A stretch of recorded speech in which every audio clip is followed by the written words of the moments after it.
Hi everyone, welcome to Appliance Advisors. I'm Francesco, joined by Dennis. Today we're going to talk about biggest design changes in appliances that are coming 2025, or really some that are already here that have just launched. So let's start with refrigeration, because that one is a category that has definitely gone through a lot of changes and things like that. So yeah, we'll talk with the first category, which is really counter depth and full depth refrigeration, particularly counter depth though being the focus. LG launching their what they initially coined is UltraMax, but really what it is a counter depth refrigerator that, depending with an ice dispenser or not, can be upwards of 26, 27 cubic feet in a counter depth, which traditionally the largest were around 23. 23 and change. They call them 24, but so it's a significant jump in size. And they did that with a different insulation material. And by insulating the inside with a thinner material, they were able to pick up additional depth and sidewall storage in there. So that's been a big change. And then you quickly, like all things in that space, Samsung quickly knocked that off. Well, tried to knock it off. We always worry about the quality when they do that, but they came out with a similar insulation. And we've even heard, KitchenAid trying to get into that and some of the other brands. But that idea of using different insulation materials to create a bigger interior space, that's a big deal. The second thing would be, again, it was LG launching a zero clearance just recently, just coming to stores in the last week and a half, where a fridge can be essentially totally flush with a zero clearance articulating door hinge, so that if you're up against a wall or really tight to a cabinet or an obstruction left or right of the traditional spread doors, it opens up like the much higher end, say, Thermadors or some of the Sub-Zeros and those types of fridges that the hinges almost articulate within themselves. So really a cool feature at a price point. Yeah, that'll definitely be a problem solver too, like you said, where you're kind of stuck in a space next to a wall, or just to get that kind of cleaner look. So also really in counter depth and freestanding refrigeration, you're seeing a lot of the recessed handles, something that's been out for a little bit, but more and more brands now are starting to go with that recessed handle. So now completely flat door, there's no handle. Maybe if you're mixing and matching brands, or you're just replacing a refrigerator,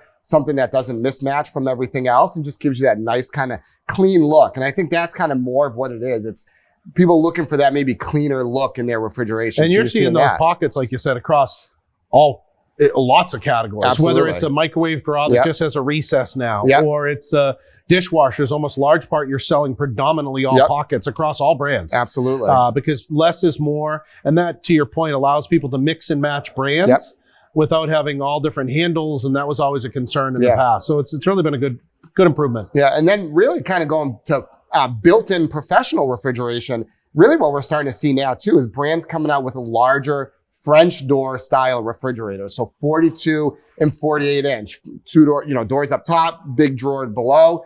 You're seeing that a lot more. And that's kind of starting to become in place of what traditionally was side-by-sides or columns. So now more people are doing kind of full, larger French door refrigerators. Some brands have even gone kind of those bigger sizes, multiple doors. So, you might have a 48 inch with two doors up top, but now you have four drawers in the bottom.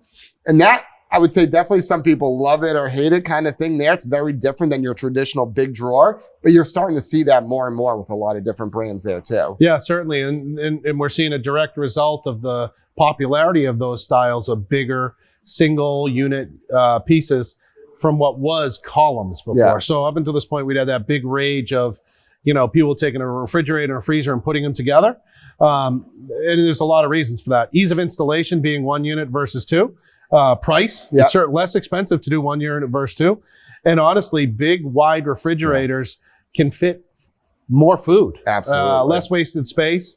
And food is wide a lot of times, not tall. So it's kind of really, it's only going to continue. I think you'll continue to see a decline in columns. It won't go away because there's needs. But large part, this large bottom freezer always has been the most dominant style, the bottom freezer.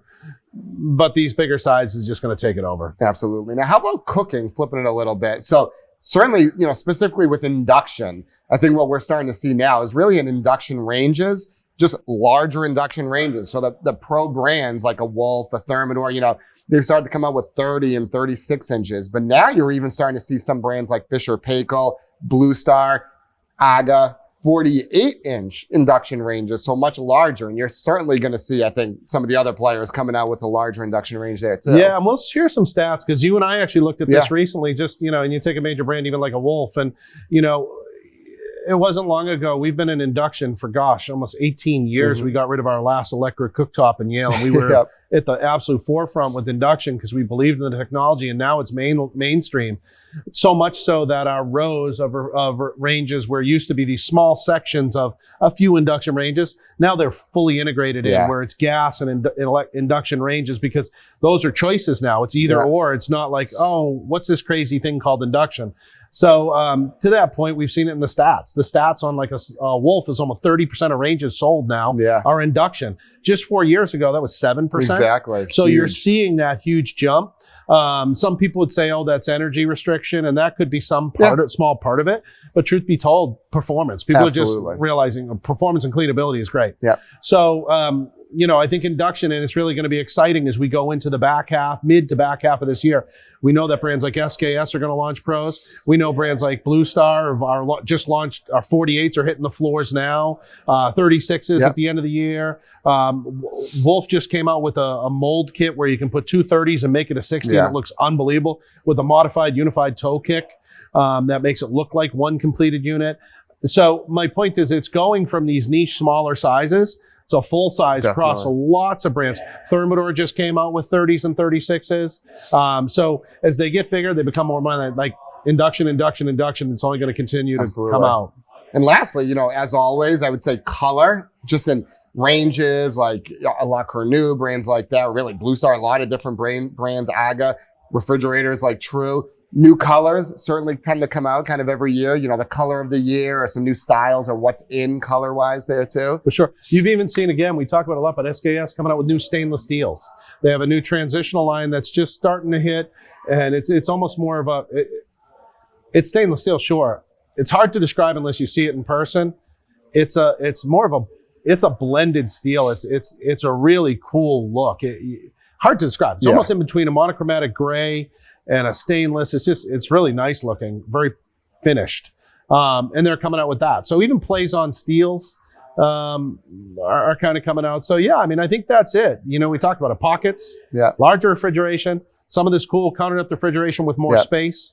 And then we're talking about induction, and the plethora of products coming out there. And I think that'll probably get you into most of 25, honestly. Yeah, absolutely. And don't forget to follow us on social media for appliance tips and updates from Yale Appliance. Your feedback is what shapes our series. Like what you saw, give us a thumbs up, share it with your friends, and drop your thoughts in the comments below. We love hearing from you. Stay informed and inspired on all your appliance needs. This is Appliance Advisors signing off.